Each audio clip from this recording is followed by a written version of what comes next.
What's going on, everybody, man? How we doing? You know, you can't win them all, that's for sure. You definitely can't win them all, but take the time to share this. We're gonna go over the All State now. We went over the All Division yesterday, and a lot of people are not happy with the list. You know, you can't get them all right, and I think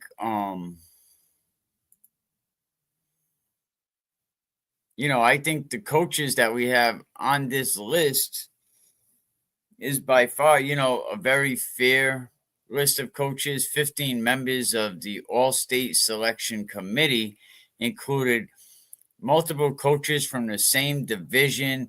So a lot of these guys saw these kids multiple times. We tried, the coach association tried to come up with a system that makes, that at least makes a lot of people happy, and figuring that maybe it's the coaches that are picking these kids, it'll be a little better,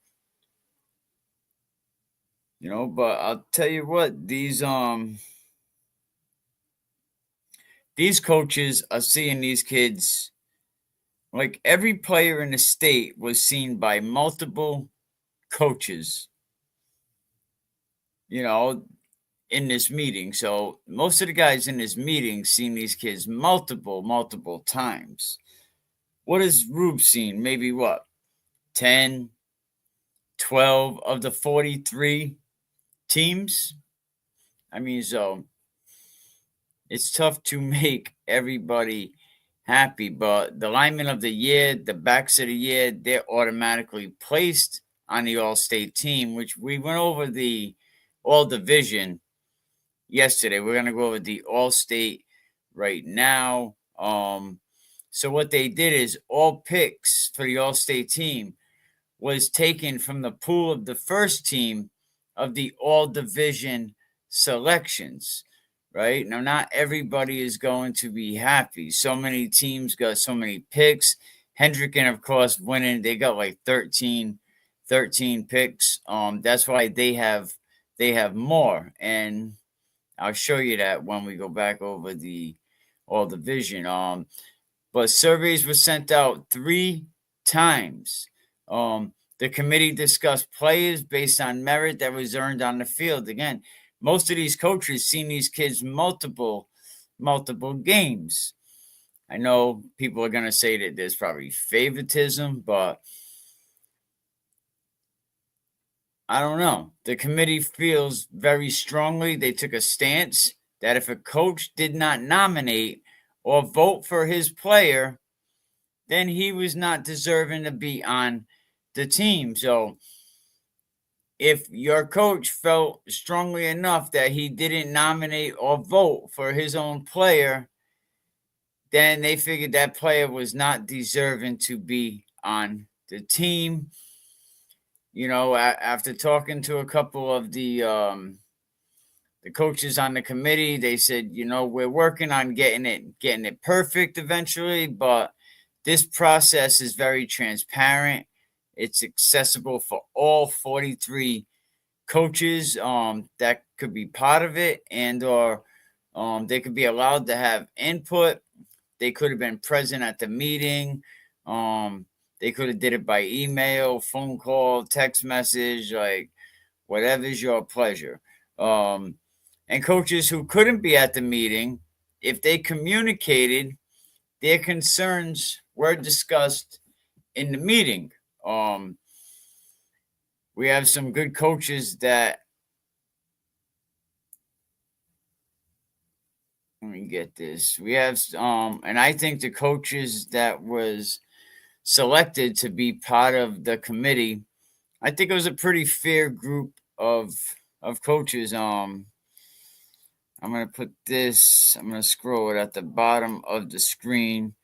I want everyone to take a minute to share this. Let's see if we can get as many people in here as possible. But the All-State team was selected by the 15 members of the All-State committee that included multiple coaches And some of these coaches was, yes, in fact, the same division. And the coaches are Barville, Coach Ferraro, Woonsocket, Coach B-Ball, Situate, Damon Scarduzio, North Kingstown, Georgie, Henry Cabral, John Stringfellow, Classical, Chris McCall, Kyle Perverse, Matt Kessler, Michael Sassy, Michael Toronto, Ronnie Spazzato, Shane Parker, Tommy Molinsky, Jerry Zanella. So I'll let that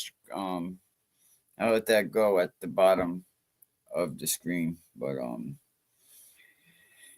gonna take the time myself to share this. See if we can get some people up in here. Then we got another show. We're gonna talk about some of the best coaches in football, and how about some of the declining programs? While we talked about 25 different coaches, officials, not many players, but some of the older players, and we asked them, who are your five best programs? What coaches you think did well this year, and what teams were on the decline? That's, and a lot of people, at first it was like the worst coach, but I think that's kind of salty, right?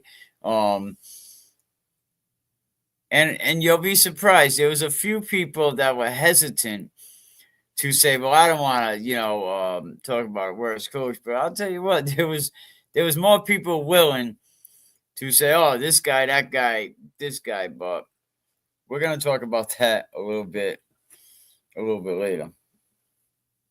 But let me take the time to share this.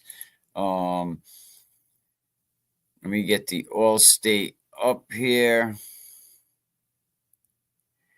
We went over yesterday. We went over the All Division.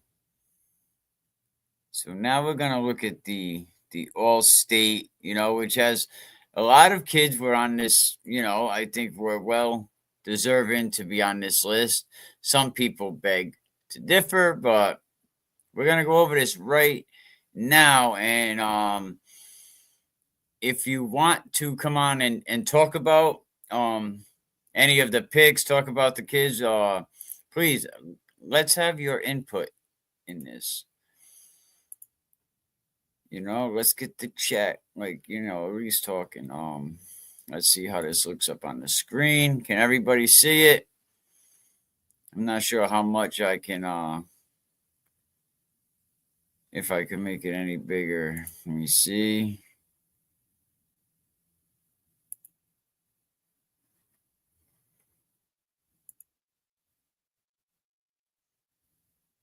That's good, right? Is that fair? So again, the All-State team was selected by 15 members of the All-State committee. And I got to say, this All-State list is a lot better than what we're going to get. Like, a lot of these guys seen these kids multiple times. Coach Matt Kessler, shout out to him.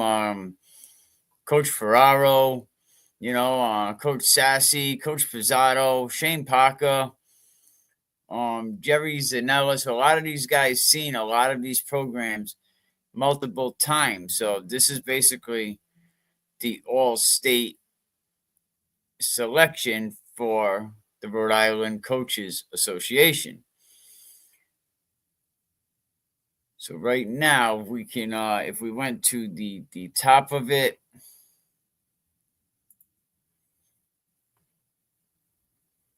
here we go. We had Evan Spencer for Cumberland and Logan Jelinas up there at Burrville. And I think Evan Spencer also got the was it the Gatorade Player of the Year, and congratulations to him. But a lot of people would argue about Evan Spencer being in that spot, is Cumberland being a running team, but I know a lot more goes into this. And Logan Gelinas, watching Burrville this season, the kid showed a lot of flashes of his brother, and I talked about that a lot. His brother Jake. Jake played. It was he graduated. I think it was 2019. And I remember. I think the 2 years that Jake put in that work. 72 touchdowns, 5,000 yards. So now here he goes, his younger brother coming in, and can he top what his brother has done? And he tied the school record of 72 touchdowns. But so he tied the record, and him and his brother actually hold the record. So shout out to Logan Gelinas, Jake Gelinas. Jake went on to join the UMass Dartmouth football program, and then from there he ended up joining the Rhode Island State Police. So as you're going down the highway, watch out, man. Jake's out there. Jake is out there. Hang on a second.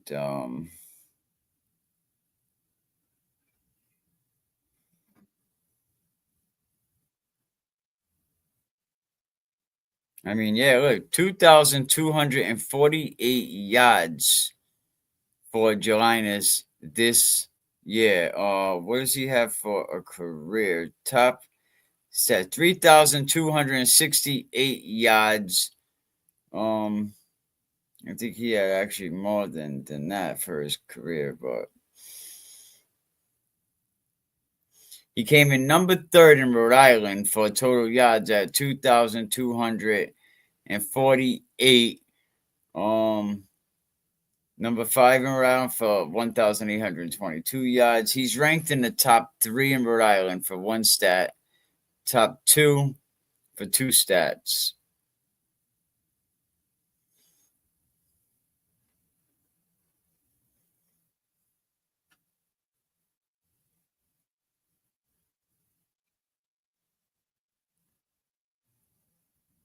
My bad.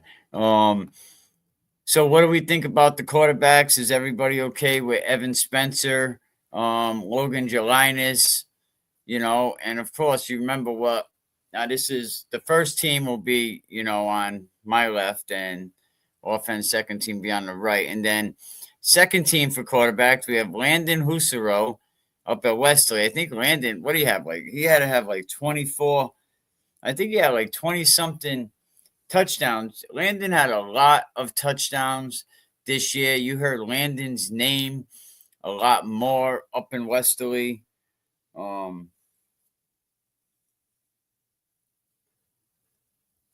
But we need to hear, especially in Westerly, some of these programs, I think we only hear the supporting cast over and over, the same names. There's other players on teams that are going to get involved. Offense second team, Parker Howley down at Classico. And I don't know if Classico ever fixed their stats, but I know that they were counting the injury fund game. But it was pretty exciting to see the stats that Parker was putting up this year as a junior. So you go down and watch Classico number 12. He's actually a very exciting player to watch. Was Classico too good to be in Division 3? Yeah, probably so. But they'll be there for another year, so I don't know if that's going to change anything.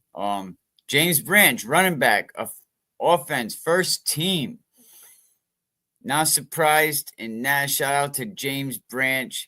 And also the backs and the linemen of the year, all division, they automatically went on to these programs, to this bracket. I'm sorry. James Branch on Jordan Duke, classical. outstanding player, another senior. The first 5 names on this board are seniors. This is senior. This list is so senior heavy.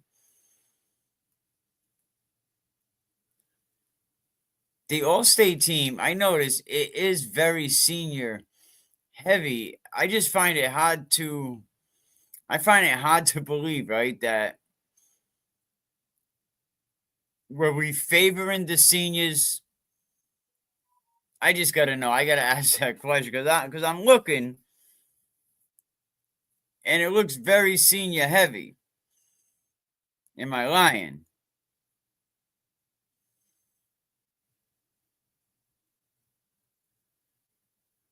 It just looks very, very senior heavy to me. I mean, maybe I'm wrong. And of course, you want to show the seniors love, but when we're talking about All-State, you got to be fair. And I rock with this selection. I like what the coaches are doing. I love what the new president of the association is doing. He's taking a hands-on approach. Shout out to Coach Ferraro. But you know me, I call a spade a spade. And there's a lot of seniors on this list. But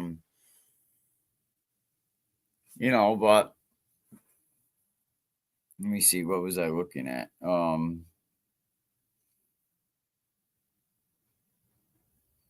Here we go. Stat leaders. Rhode Island Scholastic League passing.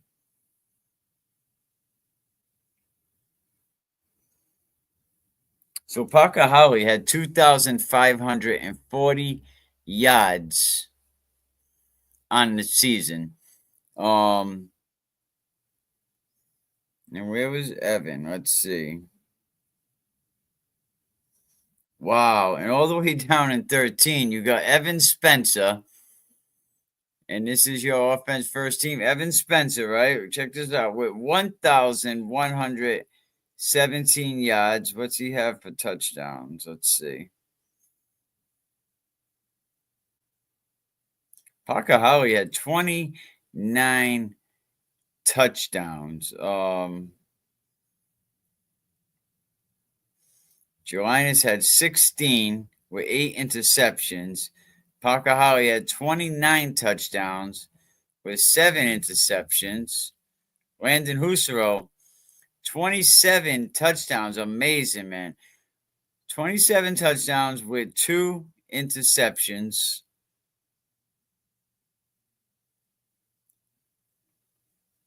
And Landon had a quarterback rating of 125. So you look at Logan Jelinas, he had a rating of 101, 16 touchdowns, 8 picks. And then Robbie Grenier, who I seen him on one of the other lists.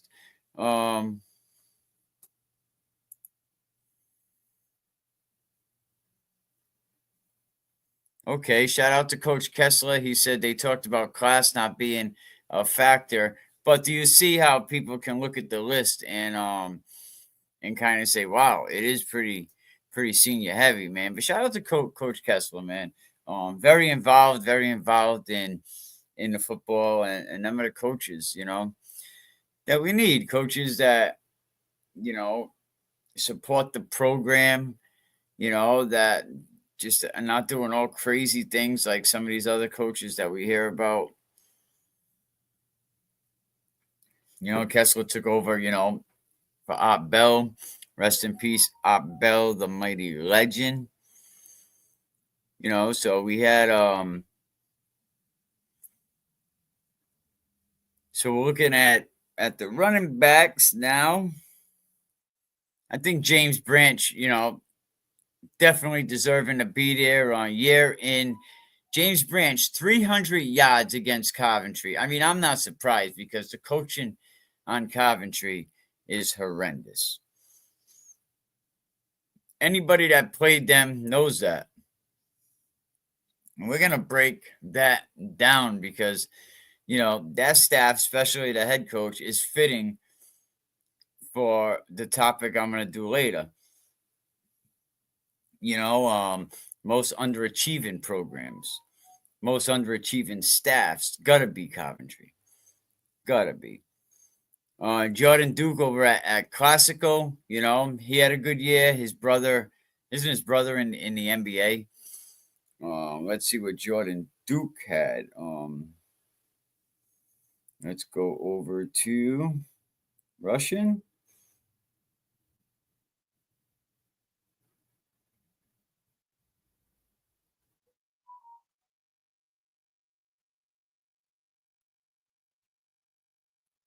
I mean, here's the thing about Max Preps now. If more coaches would post stats, we get the leading rusher, and congratulations to him, Division 4, Ethan Kozwanski, with 1,509 yards on the season. Now, I'm sure a lot of guys in Division 2, Division 1, Division 3 probably had as many yards, but your coaches are slacking and they ain't putting the stats up. And that's why things like this are important. And that's why I think having the 15 coaches that seen everybody, that seen these kids, sometimes coached against them multiple times. I'm glad that you, the coaches, are picking who the All-State is. Because when the other guy does it, what's he see? A couple games, a handful of games? Come on. That's not thorough.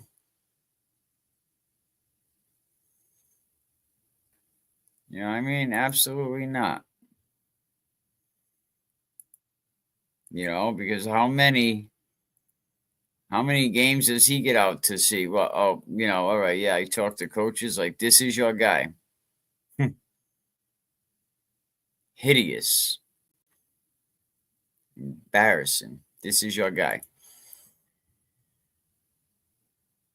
So yeah, do all the running backs deserve to be on this list? Bishop Hendricken, Young Buck, the junior.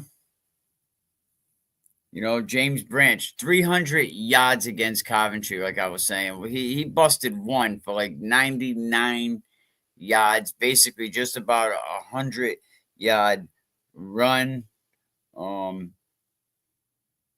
He had a 61-yard long this season, 16 touchdowns in 9 games. Shout out to James Branch.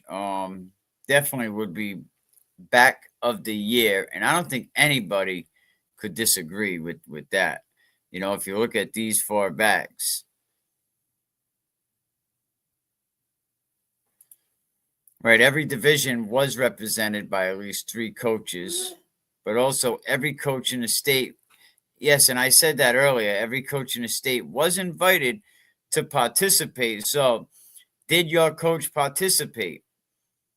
And it also said that if a coach didn't vote for their player, then their player wasn't, an option onto the All-State team. And I think that's fair.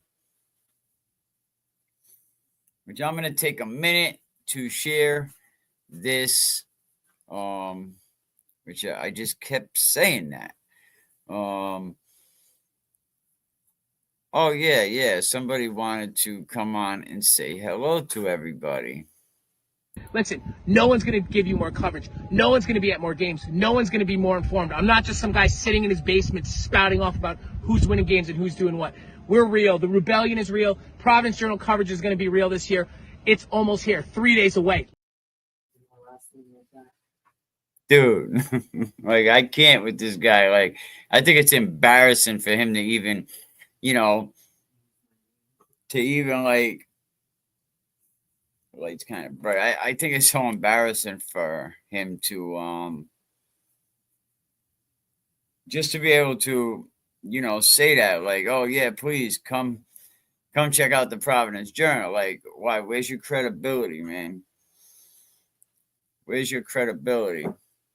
I do this for a passion, man. This guy gets paid to do this. He went to school to do this, man. Straight clown. Straight clown sauce. 100%. And of course, yeah, he's gonna get the numbers. That don't matter. But who respects him? Who respects him? We should charge him for using our name. Beep.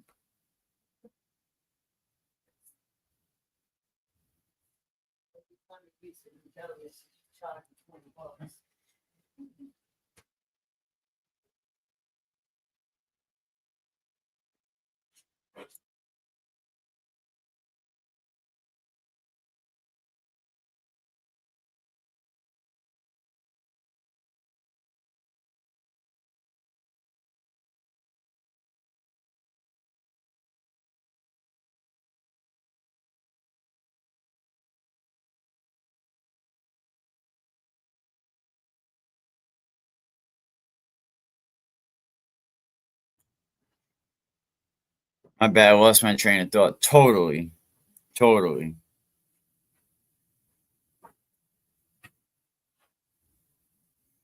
So we'll just go over to the wide receivers.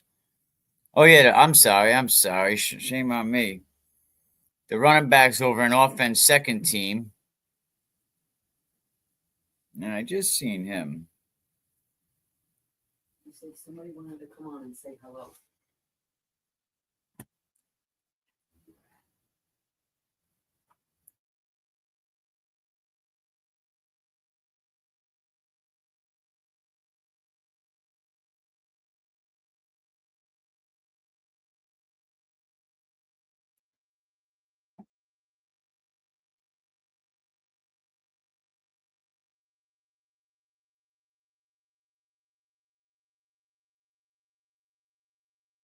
My bad. I had to pull the running back stats up here. I lose my train of thought very easily. Zaire Gabu over at Davies, another senior with 1,473 yards. Played very well. Davies, Coach Cabral, Division 4 Coach of the Year. On a lot of people's list. South Kingstown, what a season they had.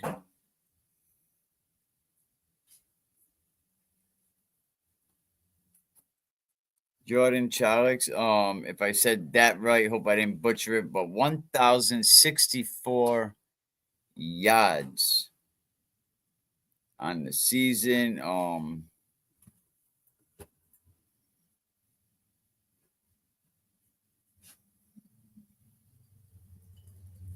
96 yards per game. So a lot of these guys are definitely Mount Hope. Here's another team that just came out, this season and was very, very competitive. But we'll go down the list.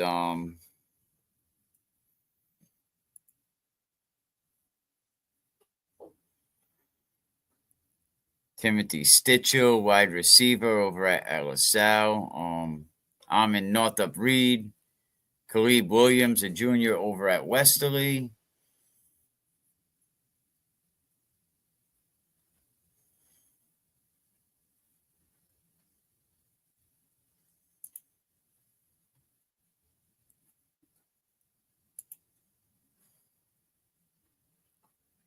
Pronounced Shalou. Thank you. Appreciate that. Shalou. Who's that? They're French, right? Shalou. Paul Zuko's another name that I've been hearing for a few years since he was a freshman. Playing for Situate, stayed there all 4 years. Finished the season. I just seen his name actually.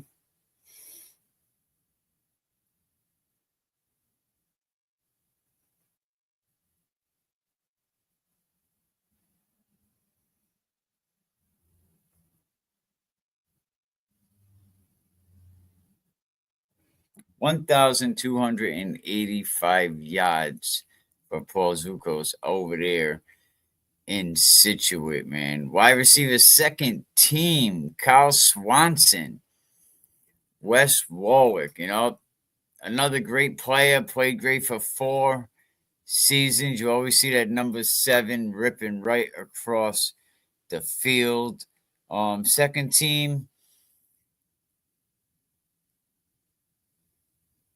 Tyler DeCesso, a senior over at East Providence. East Providence knocking off LaSalle at the end of the year. Man, only if St. Ray's could have done that. But East Providence did it, man. So shout out to EP.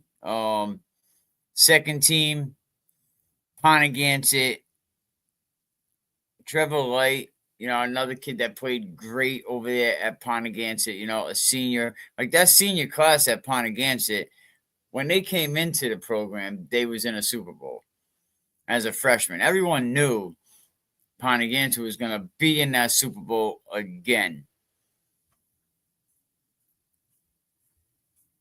So a lot of people knew that.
I'm going to send a couple of the coaches that are on this committee, maybe send them an invite, see if they want to come over. Maybe they want to come on, explain the process, how it went with the people.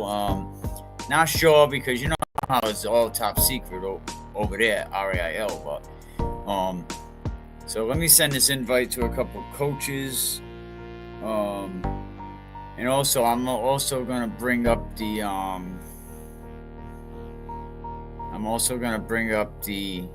all-state, the all-division list. So while I do that, I'm going to put up the all-division list that we had up there yesterday, and I'm going to send, let's see here. Oh, I didn't think I uploaded it. All right, you know what? I'm going to get the all-division list up here right now.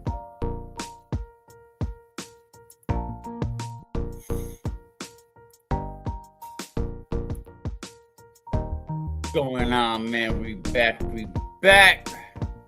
What's happening, everybody, man? We at the end of the year, man. Shout out to all the players that got nominated for all division. That's what's up. When the coaches are picking the all-state, all-division, that's what it should be, right? Because we don't want to look at what Eric Rube is putting out. His shit is malacky. You know, BS, how you have a washed-up tennis player, you know, picking all-state. You know, the guy don't know football. You know what I mean? But we're gonna show you the list of the Rhode Island coaches picking it. Shout out to all 15 of these coaches that were picking the all-state candidates, Division 1, Division 2, 3, and 4. And we kept it official. We kept it pushing. You know, it wasn't just Division 1. It wasn't just Hendricken. It wasn't just LaSalle. You know what I mean? Eric Rube be D-riding so much on these upper programs. And you know what I mean when I say D-riding, right? I don't gotta spell it out for you. That's your boy. You know what I mean? But the Coaches Association came up with such a great list of players in multiple divisions. And we also, you know, we did a poll. We talked to about 30, 40 people, and we asked, who's your top 5 coaches and who's the bottom 5 coaches that are in decline? And people said, Mikey, you're not going to talk about the bottom 5. You don't got the balls to talk about the bottom 5 coaches in the league. And I was like, why don't I? You know what I mean? So we're going to talk about that also, you know, and we're going to talk about, you know, how crappy the Providence Journal all-state list is year in and year out and how it has no credibility, you know, and that's your boy Eric, the washed-up tennis player over there. You know, but yeah, I think some people will be happy about the list. You know, I mean, might not be your boy Eric. You know, I mean, clown sauce. It might not be clown sauce. And we also have our Coach of the Year awards as well. You know, not only Projo picks them. You know, I think we should be able to pick Coach of the Year too. And this also was asked a bunch, many people in Rhode Island high school football. But Division 1, we thought it would be, you know, a great honor that the Division 1 Coach of the Year goes to Coach Ferraro out there in Burrville. Coach Ferraro, you know, is the example of what a Coach of the Year should be. Goes above and beyond for his program. And you definitely want a coach that goes above and beyond for their program. You know, and I think Coach Ferraro is definitely someone that does that. You know, Coach Ferraro, not only Coach of the Year, I mean, not only the president of the Coaches Association, but some coaches say that Coach Ferraro is by far the best president that the league has had in many years. Now, it's not like, you know, we had a great one, we just get rid of Lima. You know, so of course, Coach Ferraro was probably a blessing after Coach Lima, you know, steps down. But I think Coach Ferraro is definitely a great candidate for Coach of the Year. You know, besides personal problems that he's going to, he always made sure that this team can. I mean, do you not agree with Coach Ferraro being, you know, everything he does, he goes above and beyond. And I know why Jeff Marcone got Coach of the Year. You know, they gave it to Dino when Dino stepped down. You know, I mean, but I don't think that just because you're stepping down, you should get Coach of the Year. They gave it to Coach Marcone, and we understand why. You know, they did the same thing for Dino, but I think Coach Ferraro should, he's my Coach of the Year in Division 1. And every year I do this, and I think he was definitely a great choice in Division 1. And I don't think anybody could disagree with that. If so, I would love to hear why. Came first above all, so Coach Ferraro, I think, was a great selection for Coach of the Year. Division II, a lot of people was giving it to the South Kingstown coach, for what he did with his program. Myself and other people thought West Pennington in Division II was a great candidate for Division II Coach of the Year. I mean, it's no secret when Coach Pennington took over West Warwick, that program was a damn dumpster fire. What Coach Cato did with that program. And I'm waiting until one of the administrators says, when I resign, one of the town officials, we're going to talk about why Coach Cato stayed in West Warwick for so long. And they told me that the answer to that question will get somebody fired. What's up with that? Coach Pennington comes from North Smithfield, and right away people in West Warwick were hesitant about the hire. They wanted it to go to a local guy. Instead, they want to bring in another local coach, but they ended up going with Coach Pennington. It's probably the best move that they made. Within a year or two, they're up in the semis. The very next year, Coach Pennington's in the Super Bowl playing Middletown. Didn't have the luck that he wanted to. But, I think there was 5 guys on his program that wasn't eligible. So for injuries or whatever reason, and then the very next season, you have West Warwick up in Division II, a much tougher division. So they're up in Division II, and the other programs that they came up there with, West Warwick was one team that was able to just fly right through. Well, not fly, but just stay competitive with the other teams in their division. And they go to a Super Bowl again in Division II. Now, not winning it, but now that's not a criteria the way we do Coach of the Year. We want a coach that was you a better program the beginning of the year. Did you improve your program, rather, from the beginning to the end? And I think West Warwick absolutely did improve.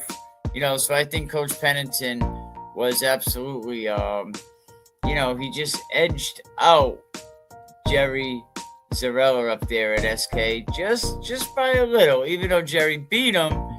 But I think, Zarella had a lot more to work with, so, and then you look at Division III, and me personally, it's not about wins, and I don't care what planet you're on. I just can't align myself and think Cato is a good coach, and not many other people think that as well, because Cato got limited votes as far as the Coach of the Year. We had who was in the division? We had the Rogers coach, Mount Hope, the Pontiac coach. Who else did they have to vote for? They had was it Smithfield or North Smithfield and Charahoe, right? So out of them coaches, the Coach of the Year ended up going to Rogers, the coach over at Rogers. I think Coach Horstman is doing a great job up there, and I think each week Rogers got better a little at a time. Yep, they get up there to the big game, and it's not always easy to win, but winning is not a criteria. Winning is definitely not a criteria to be Coach of the Year. I mean, we're not like, the other funky, Lima because he wins it, Jerry Zarella because he wins it. Let's give it to Croft. If we did that every year about Coach of the Year, what are we left with? We give it to Coach. They give it to Coach Marcone this year, and I just don't think that if you want to have a lifetime achievement award, we gave it to Dino a couple years ago when he resigned. So if we're gonna do that, I mean, every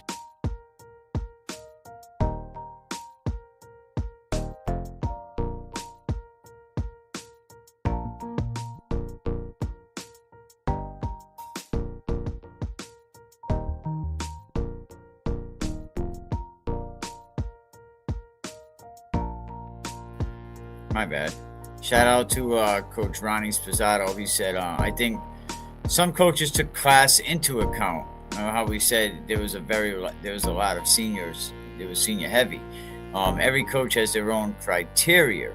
I look at when comparing players and their stats, there shouldn't be a D3 team with more first team picks than a D2 team with the same record. We got 4 total players on, but only 1 first teamer.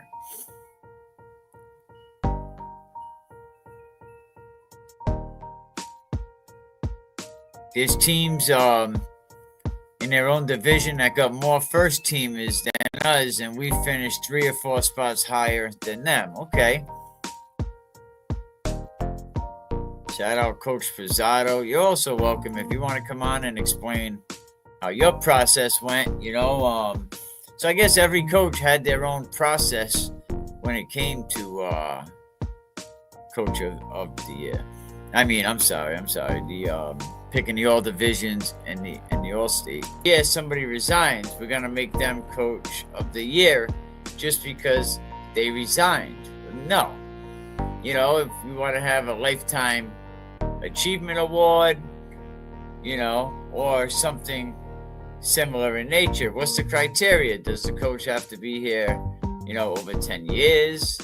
Does he have to, so that's something I guess we could talk about, but that went to the Rogers coach, so congratulations, Coach Horseman. You did a great job over there, and that came down really between Shane Parker over at Mount Hope and Rogers, so that was that vote was very, very tight for Division 3. And like I said, even though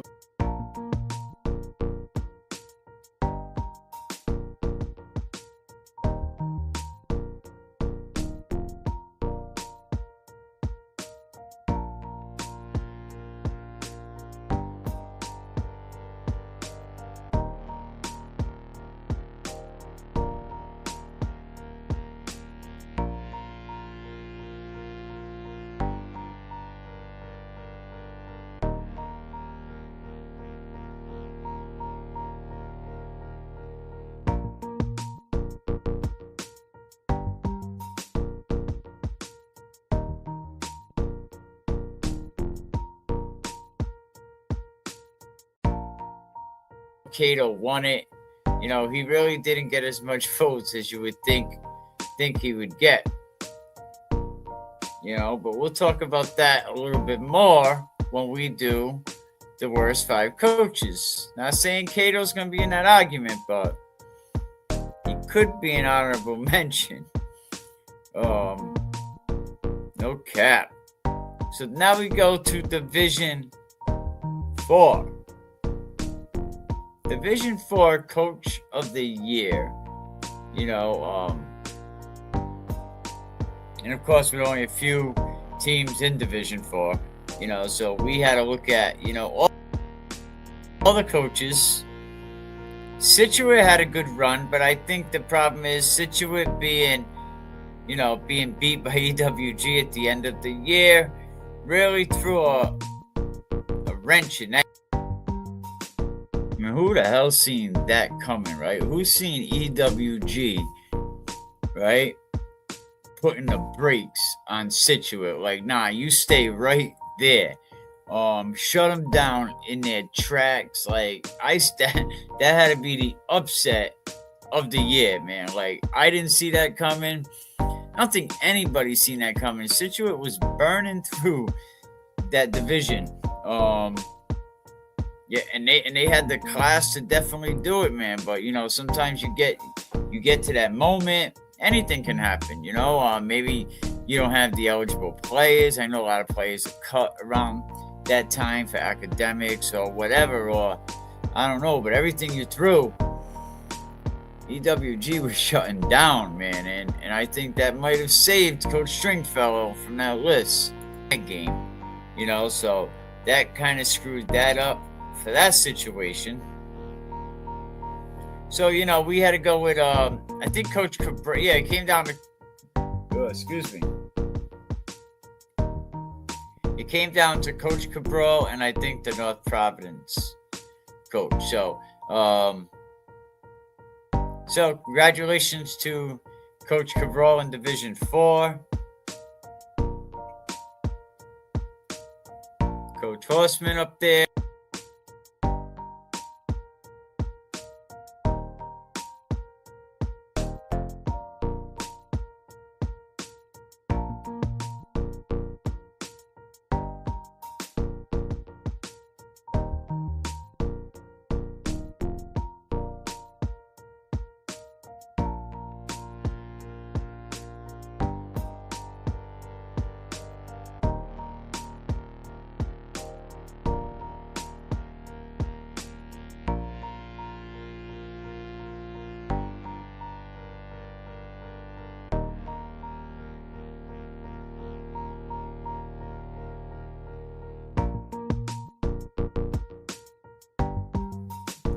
Listen, man, shout out to all of the coaches, all 15 of the coaches on the committee. Everybody may not be happy with this all-state list, and maybe the system isn't perfect. But I'll tell you what, it's a lot better than what we were working with.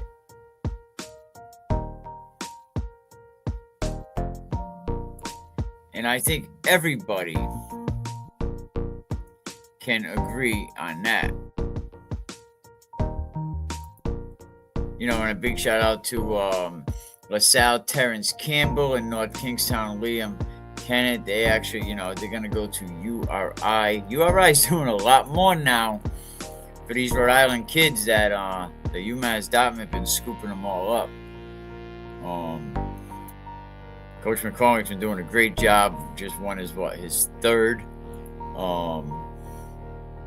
back-to-back championship, man. Dante made all types of accolades. So shout out to him, Performer of the Week, 2023, dfootball.com, all Region 3rd team offense, so shout out to all them guys, from all over the place, but let's get into this. I think we were going to go back and check out the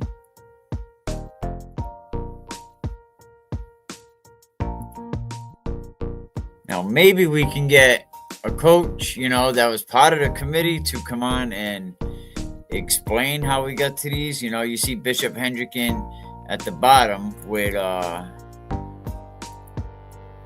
me see what you're looking at. All right over here you see Bishop Hendricken with 13 picks, and this is, and LaSalle got 12 and St. Ray's got 11, so each team got a certain amount of picks, and it looks like there was 92 total picks, and that's where they voted. So, and like they said, every coach was basically given the opportunity to come and speak. So here's what we had for Division 1 first team all division offense. The back of the year was Evan Spencer. Lineman of the year, Amani Rodriguez. And we all know Coach of the Year goes to Coach Marcone at LaSalle. Wish him, a great retirement. Enjoy yourself. Now you can go to Friday night games on the other side of the damn gate, which eventually all coaches should have the opportunity to do it. And a lot of jobs this season, a lot of potential jobs this season.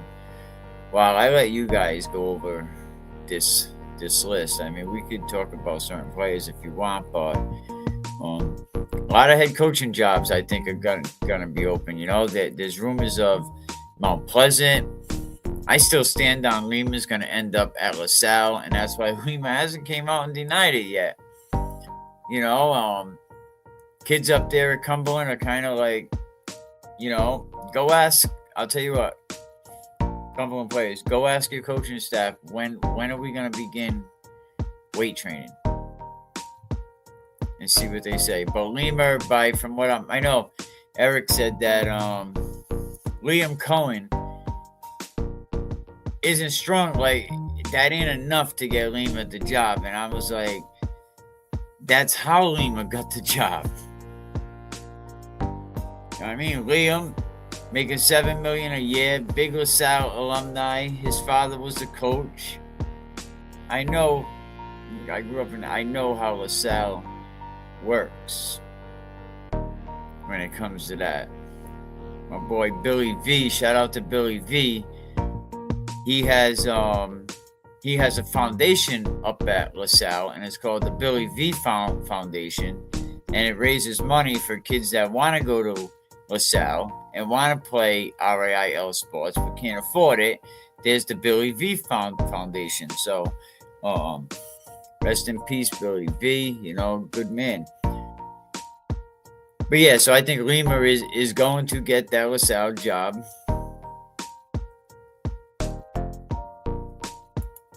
You know, so Westerly said that they took class into account when it came to the all-state list.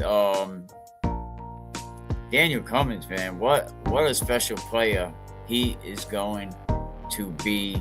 Westerly definitely has some dogs stepping up. Shout out to Terrell Hill going on. You know, he's gonna go play football. Shout out to him. Congratulations at the next level. What is it? Number 21, Chubbs Hill, man. That kid is special. Coach Pizzato. You got to get him involved a lot more next season. You know, 62 tackles, if I'm not mistaken, and I don't even have the thing open in front of me. Coach Pizzato. I think his nickname's Chubbs. Chubbs Hill, special kid right there. Get him the ball more often. You know, Landon doing a great job. Landon's father, Jordan, shout out to Jordan. You know, I seen Jordan's name on that list, and I was like, oh, I knew to be riding again, but I seen Jordan's name on that list. I was like, nah, I don't, you know, Jordan, I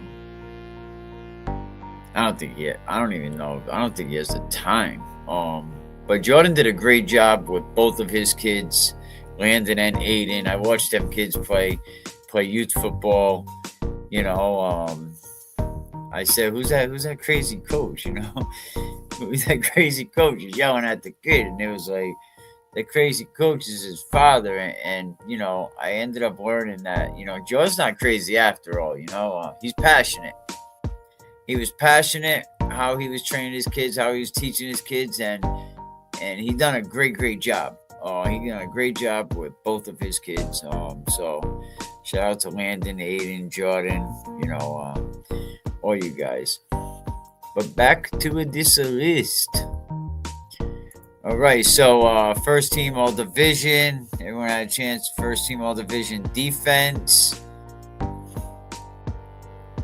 Ian Bing, you know, another name that pops off the list. I've been playing good football even since his freshman year. I think he was playing with Moses Muse, you know, a junior over there at North Kingstown. Ryan Snodgrass, Cumberland, another senior. Tristan Cohenny from Portsmouth High School. Shout out to Coach McDonald. I think last year's Coach of the Year, Coach McDonald, was official. I think that that was honorable. You know, you shouldn't have to be winning all these games to get Coach of the Year. I mean, you know, it's tough bringing the kids in and the classes, especially public schools. You got to play with what you have unless you know how to work your way around pathways, you know, and then you just manipulate the system. You know what I mean? Because everyone else is doing it. And K's doing it, SK's doing it, Pontiganset's doing it. You know, bring these kids in. I mean, we already know Coventry's doing it. You know, manipulate the system. You got to do it. You got to do it. If not, the private's going to keep snatching these kids up left and right. You've seen kids flying around out of LaSalle, out of Hendricken, going over to the Saints. 14 new add-ons on the Saints roster this year, and a lot of them probably came from out of state. But let's move on.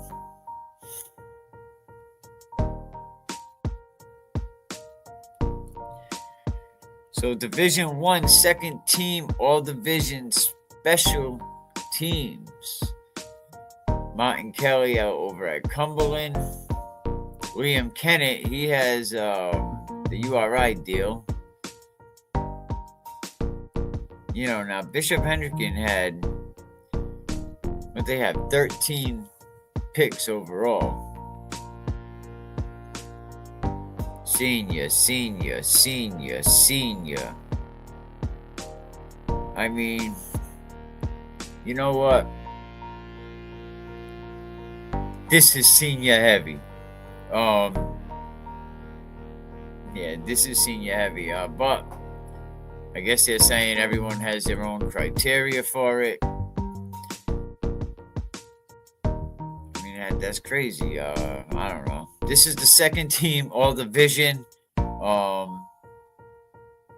Kristen Regan, Earl Smith, Charles Sayam, Matt Sazai, Sean Francisco, Tashad Brown, sophomore. Shout out to Tashad. Sophomore quarterback over at St. Ray's. Linebacker, another St. Ray's player. Kamari Buchanan, a junior. Brendan Cardoza. See, okay, so St. Ray's really wasn't on that. They only have, let's see, St. Ray's over here only has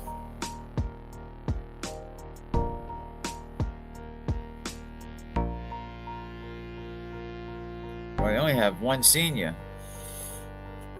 Cumberland, senior.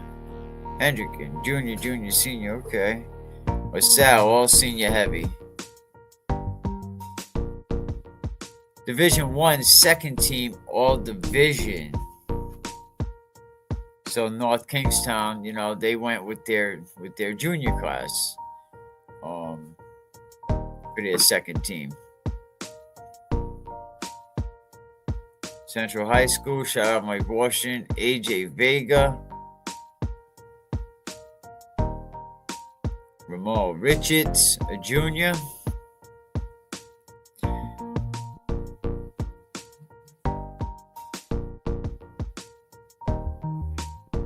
And then Barville also went senior heavy for their Division I, second team, all division.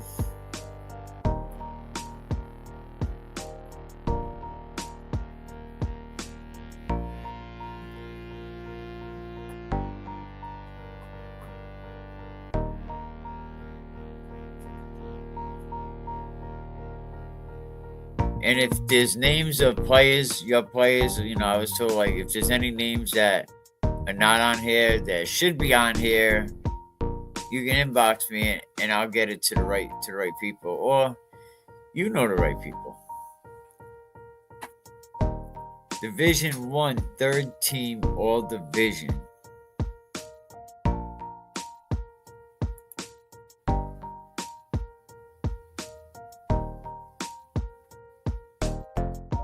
Let me know in the comment section if you agree with any of this, if you disagree. Do you think that teams were picking by class? Coach Matt Kessler said that that's not how, what was it? Matt Kessler said, when I asked him that about if they were picking by class, we talked about class not being a factor, and then he said, every division was represented by at least 3 coaches, but every coach in the state was invited to participate, and that's important to know. And I think also another part was that if a coach didn't vote for his player, then he didn't make it onto the all-state list. But then Coach Ronnie Spizzato said that he thinks some coaches did take class into account which it's very, very telling.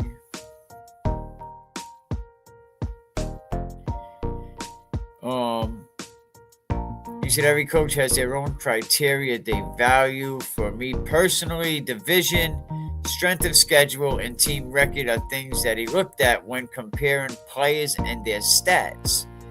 There shouldn't be a D3 team with more first team picks than a D2 team. And of course, you definitely got to agree with that, right? With the same record. We got 4 total players on, but only 1 first teamer. There's teams in their own division that got more first teamers than us, and we finished 3 or 4 spots higher than them. So he brings up a good point. And then Coach Kessler responded, but when it came down to razor-thin margins and votes, each coach has their own opinion.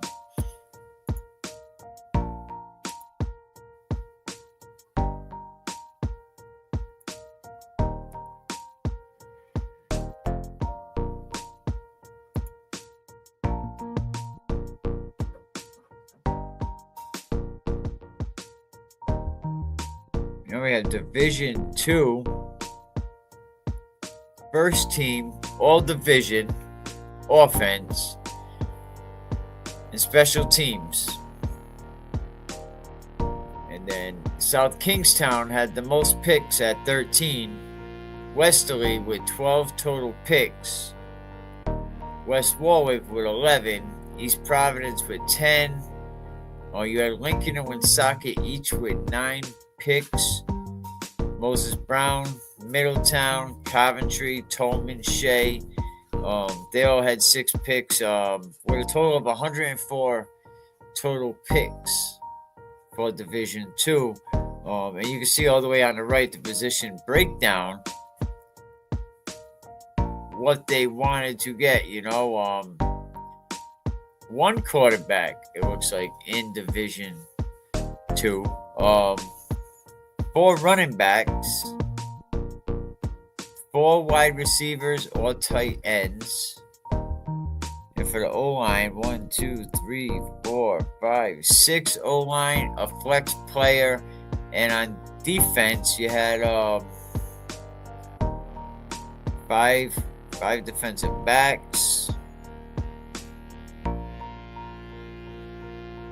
5 linebackers, 1, 2, 3, 4, 5 DLs, and a flex. Kicker, punter, and returner. This is the first team position breakdown. It's the first team division. Landon Husserow, of course, not surprised about that in Division 2.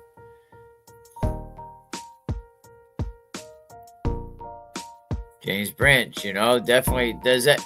Do we agree that should James Branch be back of the year for all divisions?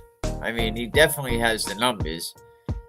Shout out Nate Petrarca. Nate Petrarca put a hell of a load on his back. Carrying that program. Shout out to him. Mount Pleasant, Thomas West in his 4th year. That's a program that we're thinking is going to be available. What do you think? Tollgate?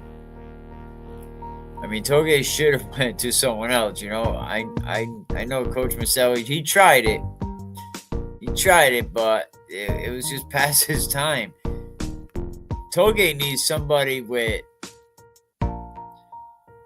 someone that's young-minded, someone that could energize that place, someone that can go in there and light a spark under that joint. That's what it needs. It does not need, we're in a new era.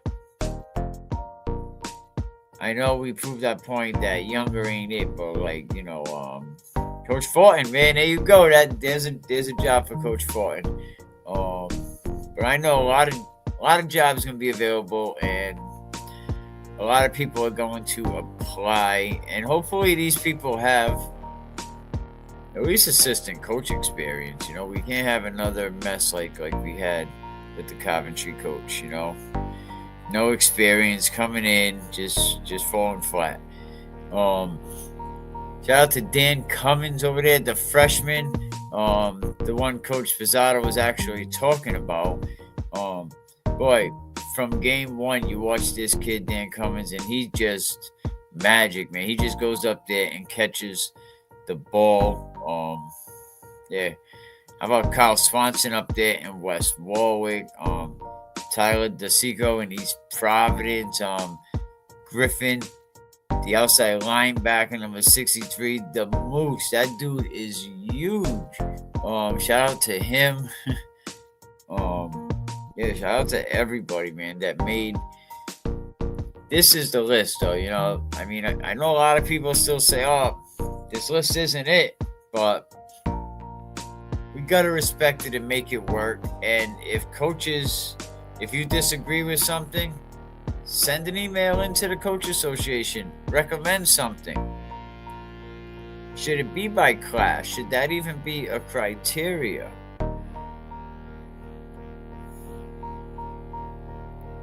Division II second team all division special teams.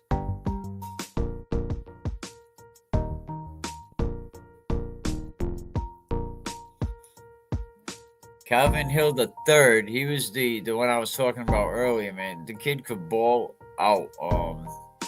I think Coach Pizzato is going to get him involved a lot more going forward.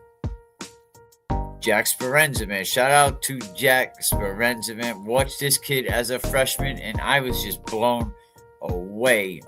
He was all over the field, man. His pursuit was too tough, you know. Sometimes he'll pursue right past the guy, but they're able to straighten that out. Michael Poole, another outstanding player. Luke Gallo up there in West Warwick in his junior year. Jay-Sean Jones, you know, another great player in West Warwick. You know, and it looks like the second team all division, you know, I went to a lot of juniors. There was a couple seniors thrown in the mix. And we look over on the other side.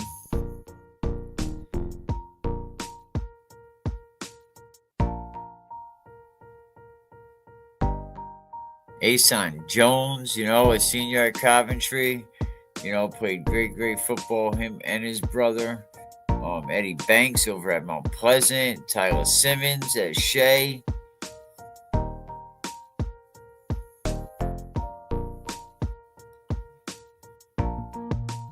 Division II, third team all division. Hampton Hubbard. I remember there was a Hubbard. He worked up at the ACI. He was a prison guy, man. He used to always hang with this dude Robinson. Rory Murray, Sam Farrell, another sophomore out of Weston, Aylin Husero, a freshman in Westerly, making Division II third team all division. Peter Mendez out in Lincoln, Scott Nicole, Lemaine. I hope I didn't do something bad.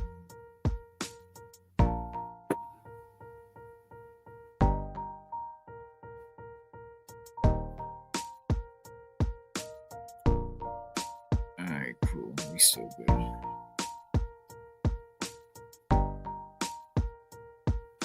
And of course, any feedback, anything you want to say about any of these lists, you know, let me know. Put it in the comment section. I can drop the link. If coaches want to come on,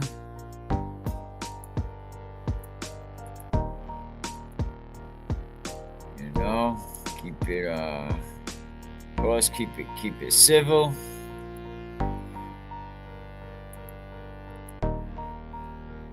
If they want to explain how the process went, what they think could be done better,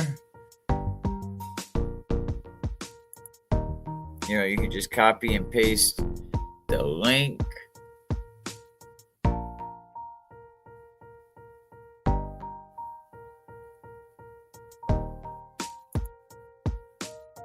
But even so, I mean, it's still way better than what we've been getting. And I'll say that again.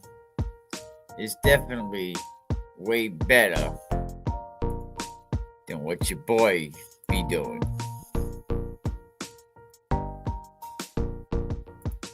This guy.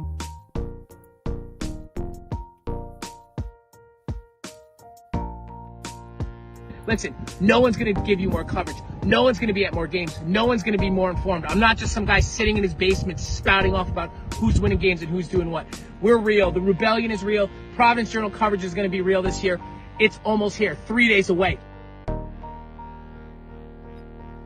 feel like he's like on a boxing match. It's almost here. Let's go. Urgh. Goof.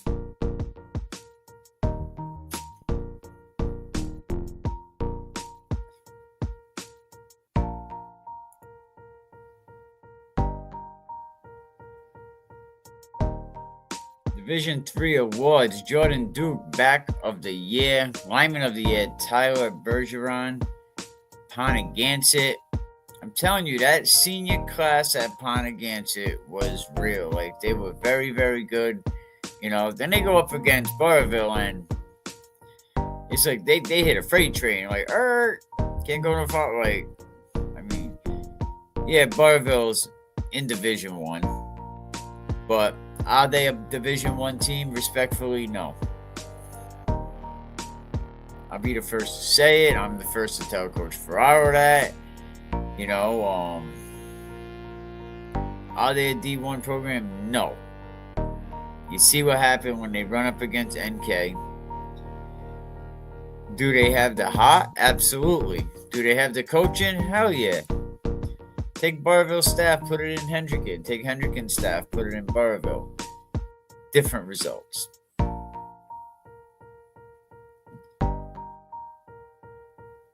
Where's your boy Kendrick saying? Not like us. You're not like us.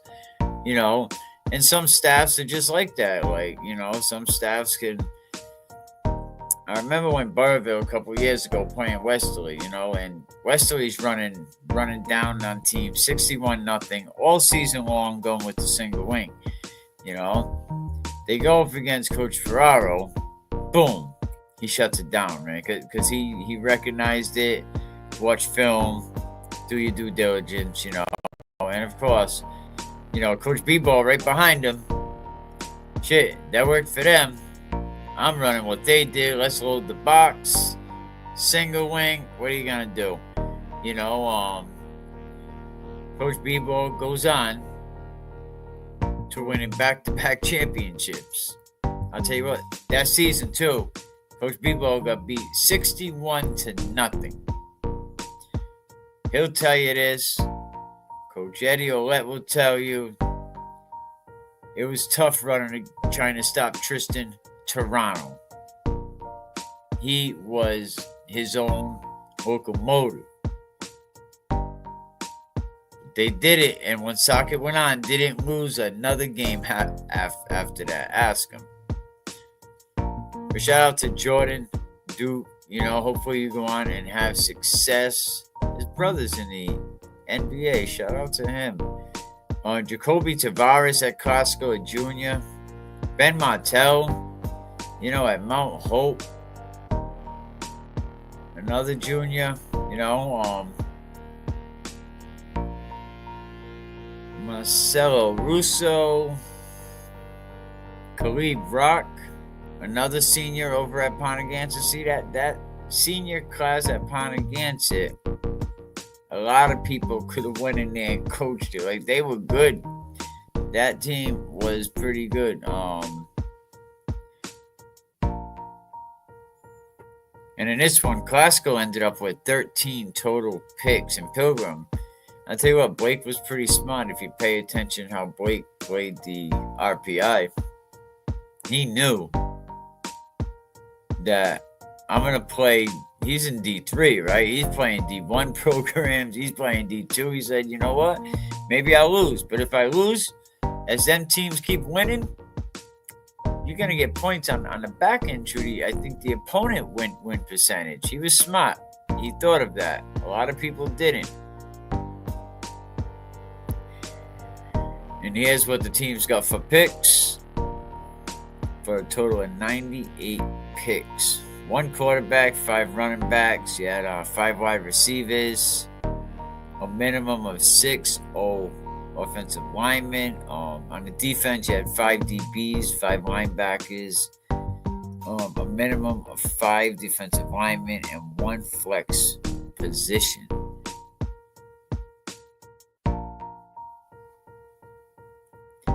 D3 second team all division.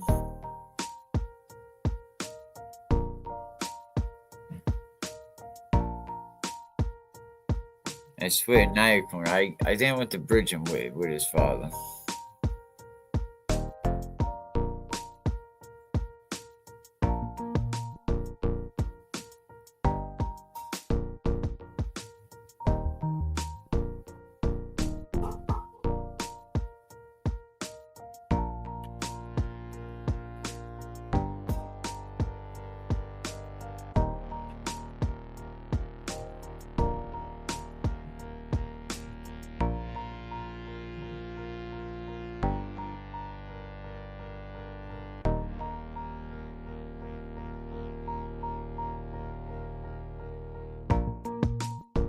Remy Ma all over the damn news.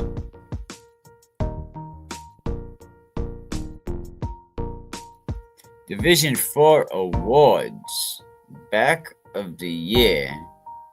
Zahar Gabu, a senior at Davies.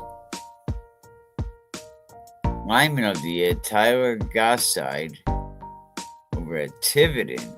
And coach of the year, Henry Cabral.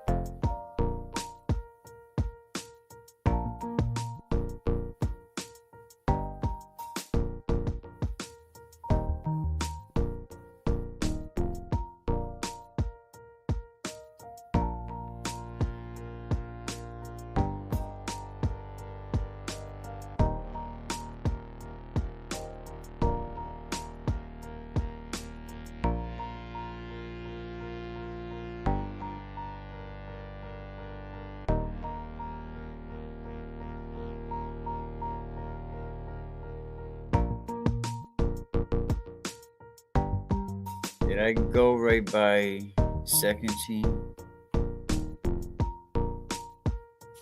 My bad. Division 4. Second team all division.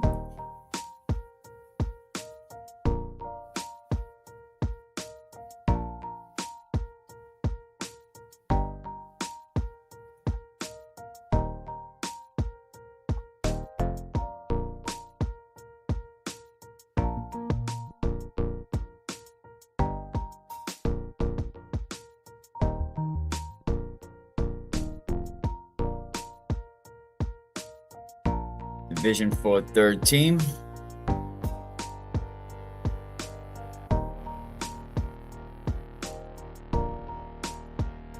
Well, appreciate everybody, man. I just wanted to bring this to you guys, and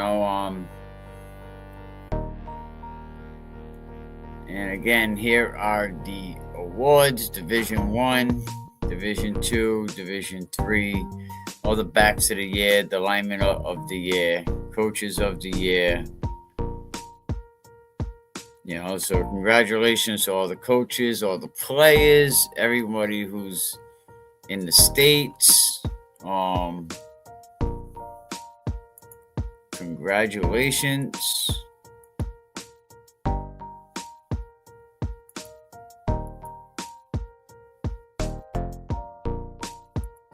And again, here is the All-State coaches selection.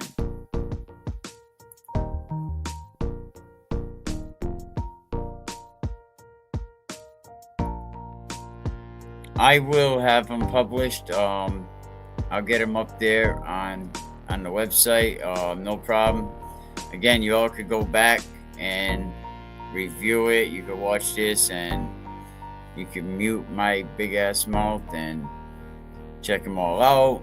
But this is the all-state selection, and this is the best you're gonna get. This is done by Rhode Island high school coaches that seen the kids, And there's definitely some credible coaches. Let's look at the coaches. So this All-State team, it's selected by 15 members of the All-State Selection Committee that includes multiple coaches, and some of them in the same division. So they get to see these players over and over again, and they get to know these kids and know who their opponents are. And I mean, who knows them better than the opponents? So all great coaches, they're all scrolling at the bottom of the screen. And if your player is not on the list, you can get it to the Coaches Association. I'll send it over to them, but I just want to bring this to the people, and show them, let's support what the Coaches Association are doing. Again, it's not perfect, right? Absolutely, it's not perfect, but it's a work in progress, right? I mean, let's get this back in the coaches' hands, where they should be voting who our player of the year, who makes All-State. A guy that goes to 10 games, 12 games, like these coaches, they see there's everyone in that room seen these kids this season. And coaches also are invited to the meeting. So what's better than that?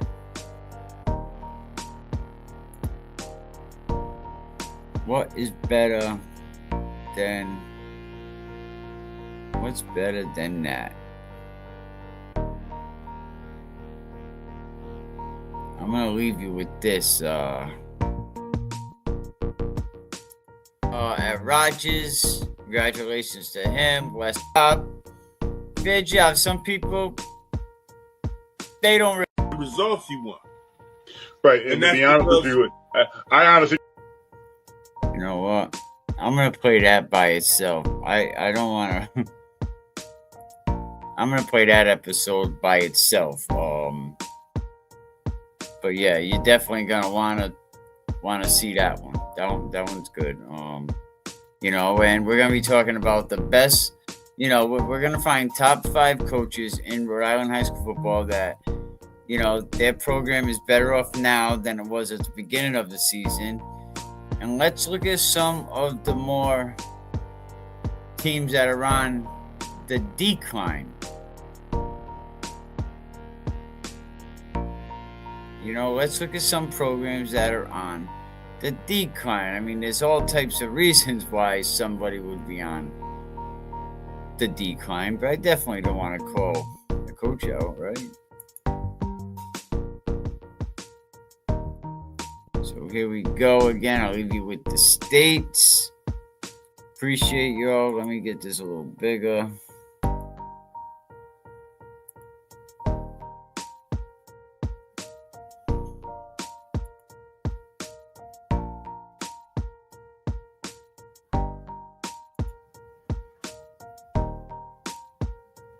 And then the defense first team.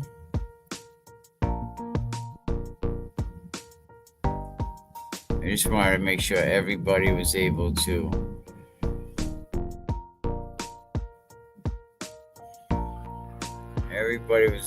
check it out and be able to see who's going, who's got it.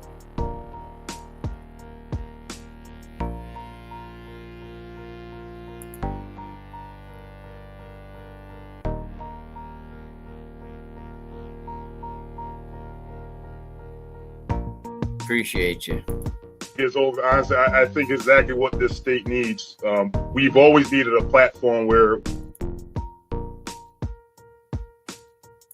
the nonsense, the repercussions, and give people the props that they deserve, and call out the people who are full of it. And honestly, I think that more and more people are starting to utilize Mike's platform for that. And honestly, I know a lot of folks. A lot of people talk to me, "Oh, Emerson, like you're on there and you talk this and you talk that," and I'm like, "Listen," I said, name one thing that he's been wrong about.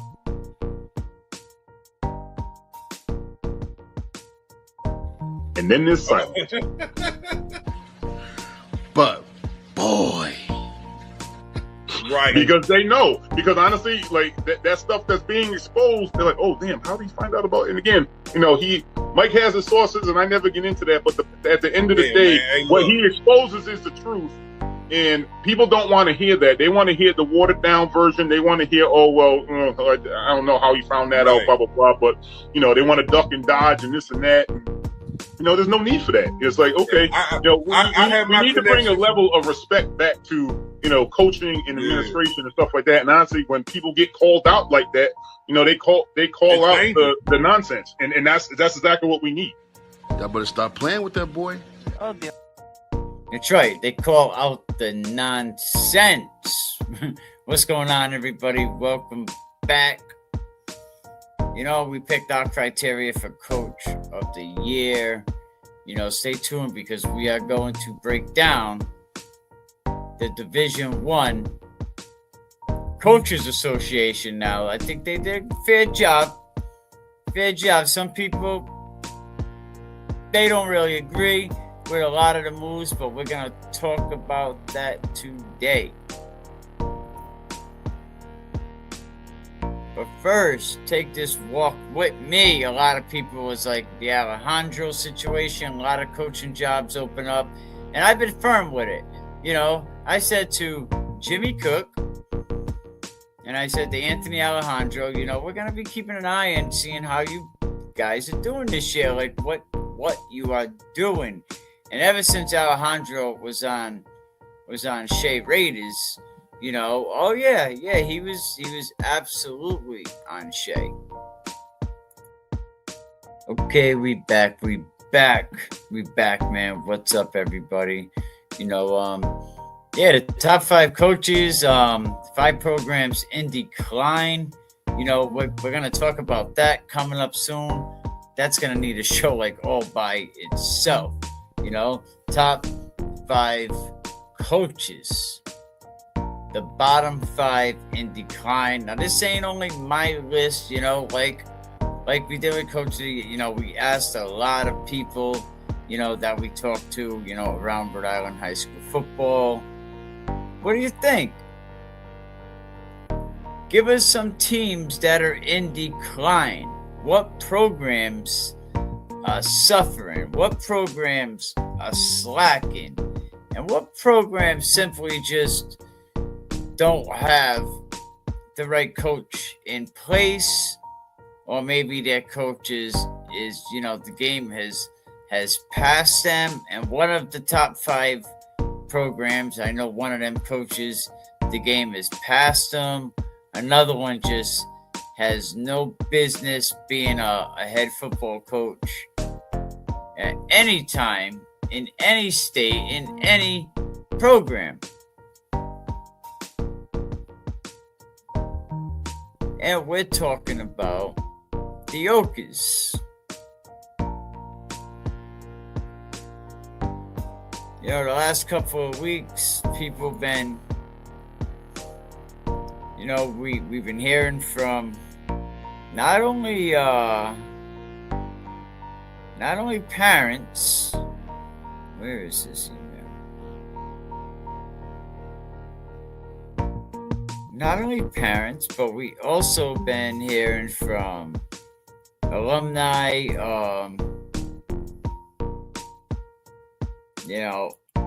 friends of the game, some media people, that might have covered some of these games, but different people that had followed the Okies for a while. They know what's going on. They know the kids over there. They know the parents. One of the members of the boosting club has a son, that really went through a rough time this season. But you hear from not only parents and players, who care so much about these kids, so much about the game, but also you hear from the players themselves. And some people get to see how bad it really is from the stands and on the field. Now, when I tell you we talk to players, we talk to players. We talk to former players that talked to players about the experiences that these kids had over there with Coach Alejandro. That's the bad guy. The bad guy. The bad guy. Commission. The bad guy. The bad guy. The bad guy. Load up that queen. Shout out to Orneyville, New York system. What camera are we on? Over here? All right. Shout out to Orneyville, New York system. You know, go down there and check them out. I remember these cups years ago. They used to have like chocolate cream pie over there, you know, at the New York system. And when you go in, you got the weenie counter right there in the corner. And then where they keep the bags and stuff, there was like a dessert cabinet. Shit, I remember they had the jukeboxes that sat right on the counter, you know. But shout out to my man Greg down there. My man Dave Espinoza, rest in peace. You know, Dave Espinoza, you know, people know Dave from Orneyville. You probably know Dave Espinoza. So rest in peace to Dave, passed away recently.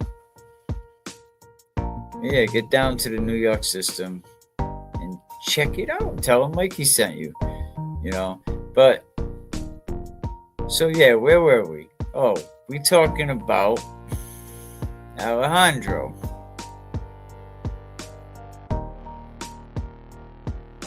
And even some of the stuff that be coming out of some of these people's mouth, just things like it's just what some of these players, some of these parents, the experiences that they have had. And then you talk to some of the players that played back in 2021 during the spring fall season, the 2022 season. And they have been talking to these kids and they see what's going on. And, you know, and back then you were lucky enough, a lot of them parents to talk to them players, to get to reminisce of the excitement that they have had those 3 seasons of Coventry Ochre football. When you're listening to the stories of a lot of these parents, right? Stories of practice, stories of games. When you're listening to these people, you know, bus rides they had, you know, friendships that they made, you know, that hurt. The love of the game that they've had, different team activities, you know, and winning the Super Bowl. I wish I had it right here, but remind me, I'm going to show you guys. I have an autographed football from that season, from that senior class. You know, so I've been lucky enough to talk to parents from a positive ochre experience. You know, and we were all able to reminisce about some of them stories, because I remember the days Stanley Dunbar taking over the program. I don't agree with him that it was the worst roster in football, because you got some ballers over there. Yeah, Will Turner, you know, Cannavale, Carson. You know, throughout a couple of years, you had some really, really outstanding football players.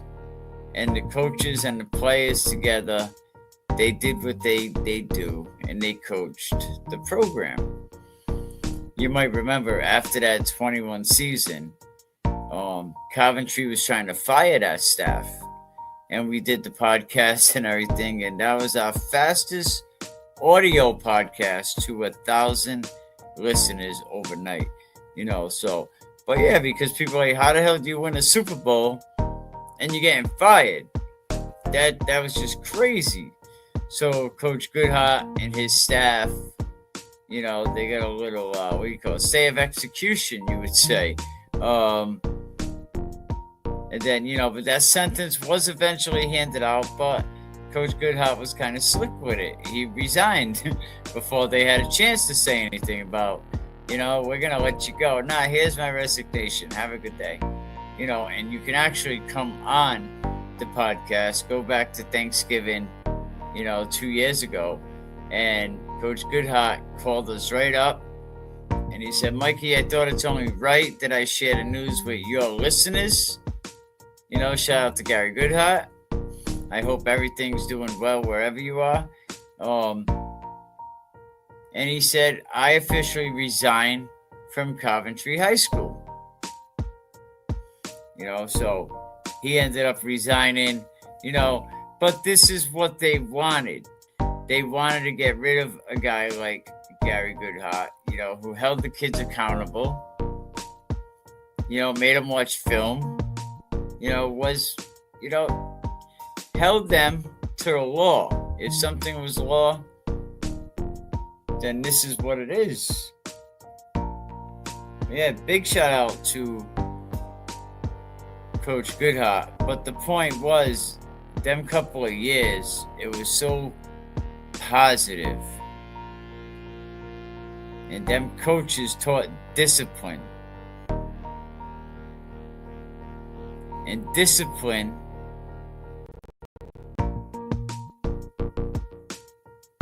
can be vital. But now, when you're hearing these stories today, and then you hear them stories, you wonder what is happening now in the present with the program, with the Anthony Alejandro coached program. The athletic director, him and the principal are very comfortable together to let this happen. I mean, him and the principal get along very, very well. So I'm sure him and the principal are on the same page and knows what it's like falling in love with the game of football. So hopefully the principal and the athletic director is teaching these kids, those who once loved a game that was taught to them with love. But players now speak during and after a game. You know what they talk about? How much they dislike their coach. And that's not the word that I really heard. It's more of a four-letter word that rhymes with bait. And how much they don't want to play football for him. In many games this year,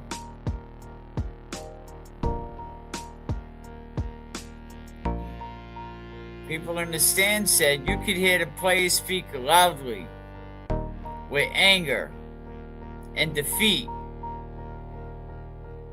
Someone said, win with pride and lose with dignity, right? I think it's be humble in defeat as well as victory.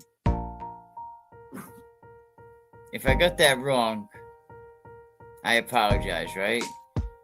But if you watch that Thanksgiving Day game, Coventry players, because no discipline from the coaching staff, showed the opposite of being humble in defeat.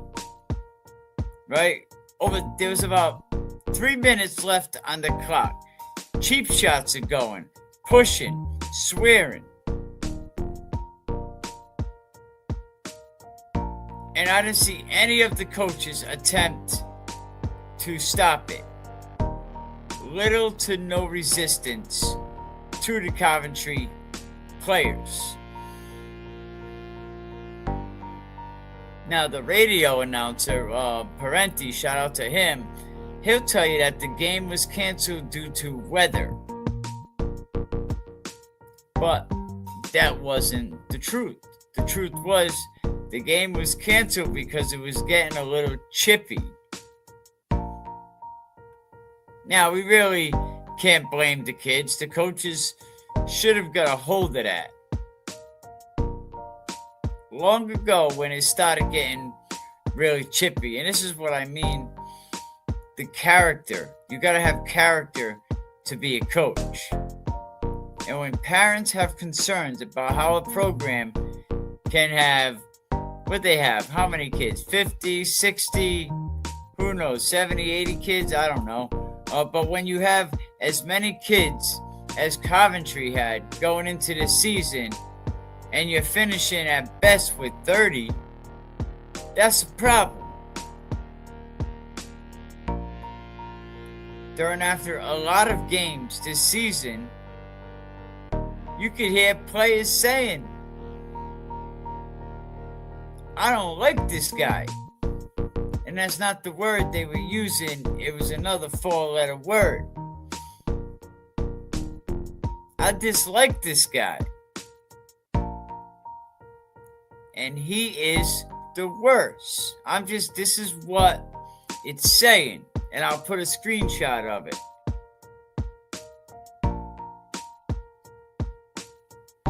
Parents know as their kids were coming off the field, saying, I effing hate him. Speaking on Coach Alejandro. Parents were not happy to see what felt like coaches disconnected from each other at the pre-Thanksgiving Day meal. Not sitting with each other, not connecting with each other. Oh, how'd he find out about that? And those that know me, no, I don't cap. I don't come on this internet and lie. A lot of people would vouch. Everything I ever put out here, if it's going on camera, then it has merit. So how can a team have leadership without a leader? Answer me that. And really, I have no personal quarrels with Alejandro. You know, he quit on Shea, left them hanging. He goes over and coaches for Jimmy Cook.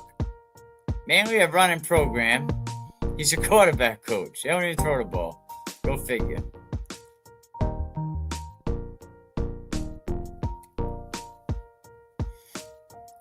So how can you have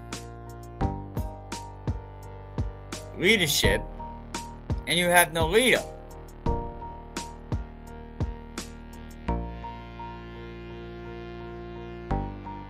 How about this? Riddle me this, right? Let's talk about this. How come when practice is over, the head coach is so quick to leave? The other coaches as well. And it's being said, so many kids waiting at the school after practice with no coaches there and the lights off. How can coaches just leave kids in the dock for hours? Is the athletic director checking to see if the coaches they hire are fulfilling their duties? Because from what I heard, that there's been kids waiting after dock for a ride to come. I ain't saying every day, but that needs to be addressed.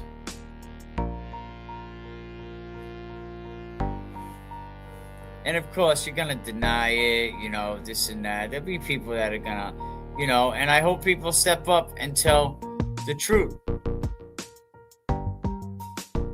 But it don't bother me because I know now the truth is out there. And that's why I've been saying that this kid should resign, come back in a couple of years when you're more mature. You know, high school coaching isn't for everybody. There was also a story of a kid. This actually, I got the text got sent to me. Maybe I could even put it at the bottom of the screen. It says, one story of a kid who was constantly being bullied or belittled in front of the team by the head coach. Players from the team reveal that the head coach would single out this one player constantly. Yo, that's crazy if this was really going on, because it's reminding me of a Portsmouth situation. Players from the team reveal that the head coach would single out this one player constantly. The head coach was heard saying, "He will never effing play football for this team." Is that true, Anthony? Yo, you really are a weasel. He was also overheard saying the player would never be as good as other players. And that's not the first time I've heard this. Telling kids, we don't play freshmen under any circumstances. Well, coach, you didn't tell me that when you recruited my kid with pathways, did you? So, the kids on this team have a right to be upset. The kids on this team were being coached by a potential bully, allegedly.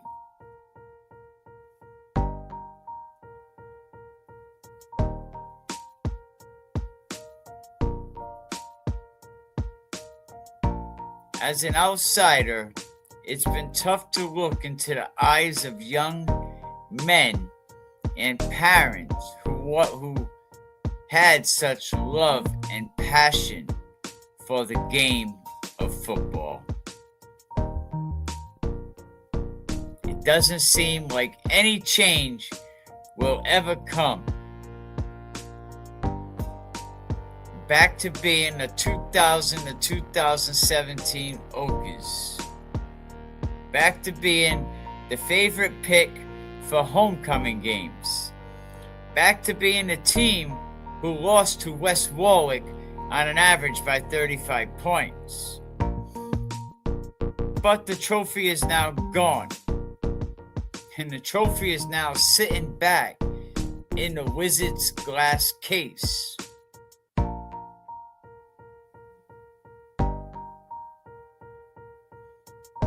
The Wizards feel it. The Wizards have the momentum now. The Wizards' pride is back. You've seen it on the field. You've seen it that game. The Wizards believed in every play they were doing.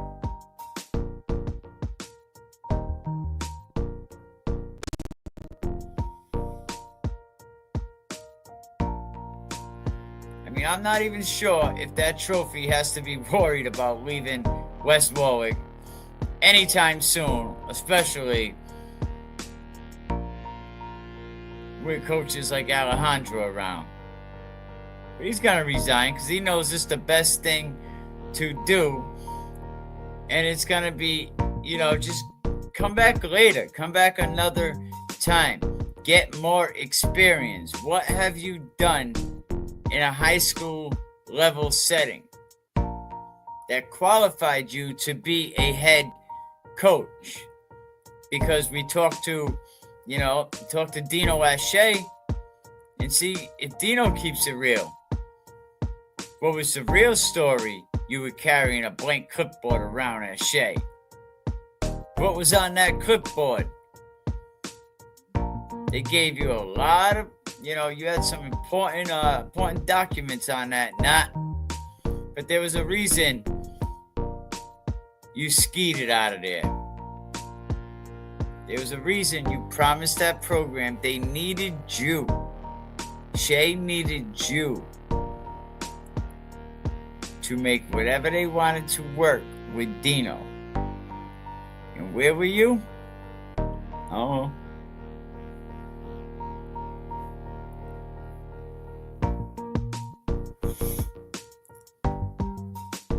But let's look at the last 5 games versus West Warwick on Thanksgiving. You know what the major difference is? Stanley Dunbar in 2018. You know what? I'm going to put this in the, let me see. Here we go.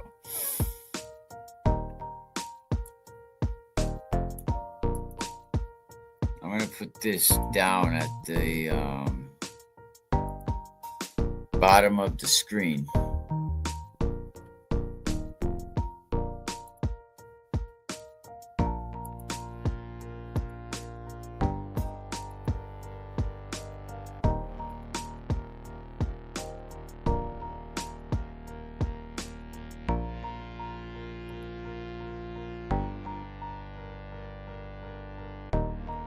We could read it together. We could read it together. Back in 2018, when Stanley Dunbar took over the program and won Coach of the Year, he beat West Warwick 22-16, bringing that trophy back to Coventry for the first time. And no, all joking aside, that's probably a good reason why he got that Coach of the Year, right? But other than that, who the hell knows? 2019, that game was 35-0. The following season, Stanley goes to Westerly. Gary Goodhart takes over the whole program, turns everything around, switches everything up, goes with a whole different type defense, goes running game, not a lot of passing. And he went 48-7. The following season, 2021. Oh, that was it, 48-7. 2022, 34-0. And now we go to the 2023 season. Alejandro comes in as head coach. But the credit don't go to Alejandro, does it? It goes to Jimmy Cook for running the program and winning 30-14. And finally, the outlier, Alejandro. You lost that game 6-33, and you gave West Warwick their first win to get the only win that they needed to get that trophy back. They were up there smoking on cigars. They were like, oh, yeah, we got one. And I know what you meant. Absolutely. We got a fish. We got a fish. But listen, man, I'm just speaking facts. And I'm just speaking from what parents are saying, what players are saying, what other people in the community are saying. And there's always people that say, oh, nah, he's a great coach, Like, not only are you a bad coach, like I talked to some of your people up in East Providence. They don't only say you a bad coach, but you a terrible friend as well. Oh, we're going to break this down. We're going to break it down. Now let's look at your game performance. Let's look at how you performed this season. So if we basically look at the team's just overall percentage, right? I think I got it right here. the team's overall record, right? Like 2-7. Like that was their overall record. You know, I remember Eric Rube said this past season that he did not see a game that Coventry could lose. And I said, I'm sorry, I disagree. I don't see a game that Coventry could win. And not because of talent. Nate Petrarca, I think he could have done a much, much better job with Cam Jones. But that happens when you don't coach the players up. You never seen Cam Jones, Nate Petrarca having the seasons they did under Gary Goodhart. Never. It took him half the season to leave a tight end in the block. So going 2-7, that's like a 2% win rate, 22%, win rate. So it's clear that this staff has struggled to achieve any type of momentum, victories. You beat, a Jay Addison, Mount Pleasant, football program. Salute to Jay Addison, great coach, just going through some issues right now. Going through some serious issues right now. But with a 2-7 record in a league, they're basically like 10th, showing that they have difficulties competing effectively against other teams in their division.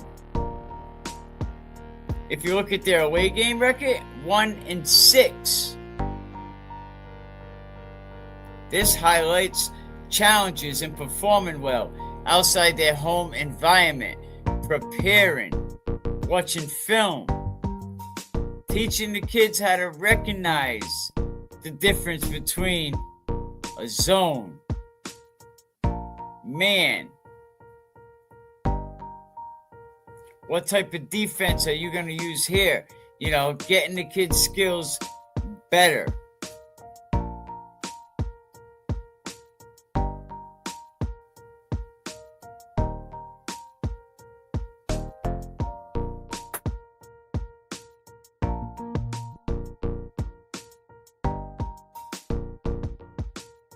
I mean, you start losing games like this, you definitely affect the morale of the whole program, of the school, of the fan support, of the student body.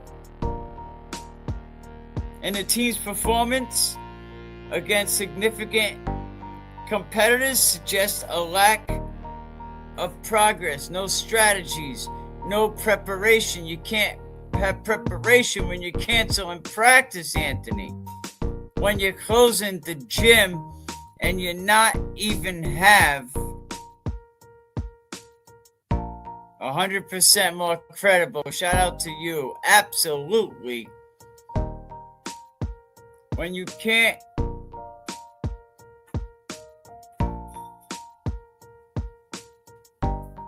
so there's so many concerning aspects here. Reports of Coach Alejandro's use of vulgar language and threats towards the children. And I get that vulgar language, all right, it's football. But the threats, we'll be right back, because you already know. Never, as long as I've been doing this, have I ever intentionally, when I coaches, to attack them, to belittle them. But when it's a fact and when so many people and so many parents, come to you and they say these things and it's like, so you have to take a stand. And I'm the one that's going to say it. Like none of these other media guys, you have, the guy at the Journal Bulletin whose credibility is so out of whack, so crazy. You know what I mean? So, yeah, he could go and, do his games and, do his fake little All-State, which kind of means very little. You know, the coaches All-State has more credibility because it's picked by the coaches. You know, James Branch, Division II Back of the Year. I think James Branch should be the Back of the Year. Absolutely. But we'll get into more of that later, right? But yeah, so several parents, you know, some kids even left the program. Parents pulling their kids, you know, but these values, these principles, you know, you just gotta find a different approach. You know, when I got parents calling me up telling me that their son told them that they can't talk to me anymore, I was like, huh? I was like, so your kid told you that you can't talk to the guy on the podcast anymore? Where'd that come from? You know, so many things. I don't play freshman under any circumstances. Just crazy things like that. And let's talk about one other thing. Let's talk about the post. The post that Anthony thinks that there was some big conspiracy. Let me see if I can find this picture. This picture right here, right? Shout out to Najee Barrels. You know, he's probably gonna be pissed that I'm doing this. But this post right here, Najee posted this, you know, back in October 28th. It was right before the last game of the regular season. He says, my son Quadir Barrows is the best option for his school, period. Quarterback is in the building. Let's get it. The future is here. Now that was posted, right? So I seen that.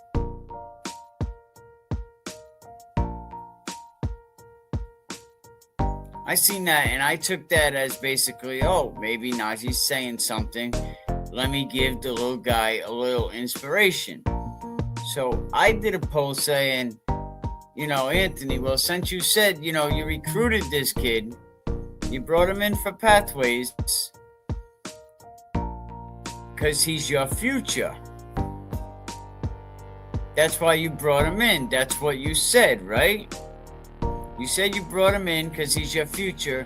And seeing it's the last regular season game of the year, since he is the future, why don't you let the kid play? So what happens after that is Anthony goes to practice later that day and he decides, you know, hey, QB1, you know, busting the kid's balls. He didn't know nothing about it. More signs of bullying. Starts throwing all type of QB plays at him.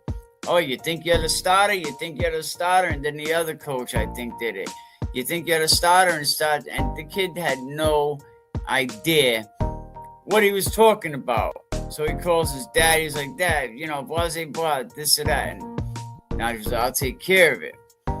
And Najee has never been the one, I don't think, to brag or boast about his kids. I think a lot of people didn't even realize that Najee's kids went to Coventry.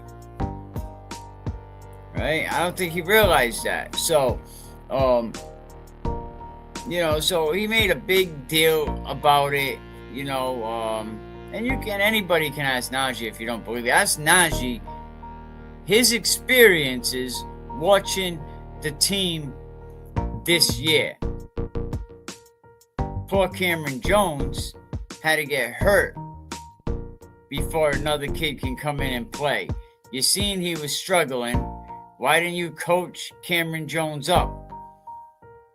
Another example of not doing enough to coach your program up because you don't have the experience. You know, and I never capped about a coach. I never capped about his friend, Derek D'Souza. What went on as Situate, I told you the truth. Chris Skirker, I told you the truth. When North Smithfield had their situation, we stood by them kids and brought you the truth. When Lima, Chris McCall, all that BS was going on with the formula, we came here with the facts. We came with the truth. When Josh Lima recently went to an investigation, $80,000 it cost his school department, and a kid severely got his head banged open. The kid went to the hospital with no adult supervision. I came with the truth.